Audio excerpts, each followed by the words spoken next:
Power plant రావడం వల్ల దానికి అనుబంధమైనటువంటి సిమెంట్ ఫ్యాక్టరీలు వస్తాయి.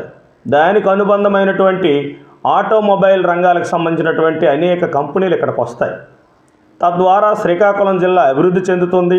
ముఖ్యంగా ఆమదలవలస నియోజకవర్గం, పాలకొండ నియోజకవర్గం, ఇటు రాజం, అలాగే శ్రీకాకుళం, నరసన్నపేట, ఈ చుట్టుప్రక్కల ఉన్నటువంటి అన్ని నియోజకవర్గాలు కూడా అభివృద్ధి చెందడమే కాకుండా 15,000 మందికి ఉద్యోగాలు ప్రత్యక్షంగాను, పరోక్షంగా మరొక 30,000 మందికి ఉపాధి అవకాశాలు ఈ ఫ్యాక్టరీ, ఈ ఏపీ జెన్కో నుండి పవర్ ప్లాంట్ రావడం వల్ల జరుగుతుంది.